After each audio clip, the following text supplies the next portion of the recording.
Infrastructure, healthcare, and education all cost Ontario tens of billions of dollars to fund. But what should be prioritized by the government is a never-ending debate. Tina Yazdani sits down with the province's finance minister for a year-end discussion on economic investments and what's on tap for 2026. I wanted to start with your fall economic statement. It focuses a lot on business incentives and infrastructure projects. So I guess first and foremost, how do you weigh prioritizing the bigger infrastructure projects against some more pressing issues inside schools and hospitals, for instance? Well, first off, it's not either or, it's and. So we have the biggest infrastructure plan in the history of the province. So some $60 billion for hospitals, $30 billion, I believe, for schools, another $70 billion for transit, another $30 billion for highways. So it's not either or, it's and. And you see the classrooms that are now, seeing 30 plus students, hospital wait times are increasing. So how do you decide that those more pressing issues that Ontarians are facing every day are less of a priority than the bigger infrastructure? Well, they're actually more of a priority. So when we came into government, health sector got about $60 billion of funding. We now increased it to $90 billion, a 50% increase in 7 years. That's the fastest increase in the healthcare budget ever.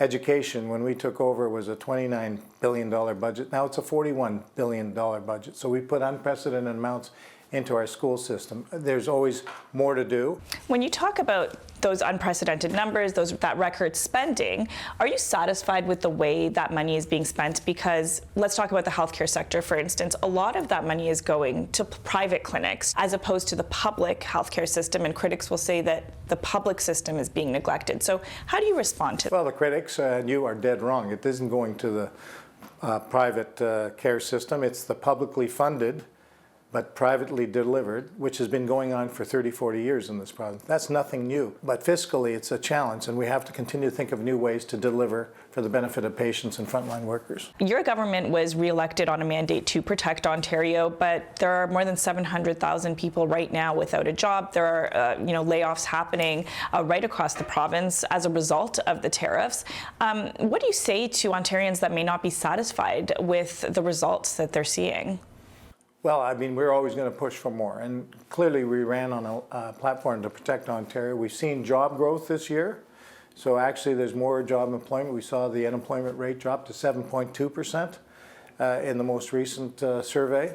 But obviously, there's a lot more to do. And clearly, the tariffs are having an impact on our economy. Do you feel like when opposition members rise in the House and say to your government, you don't have a jobs plan, do you think they're correct in saying that? No. They're not correct. They know we have a plan.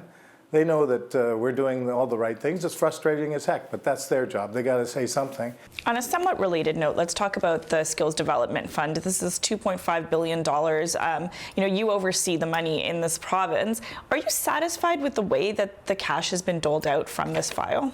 Look, you can always improve. There's always opportunities for continuous improvement. After I'm long gone, governments will still be held to account to improve how they're spending money.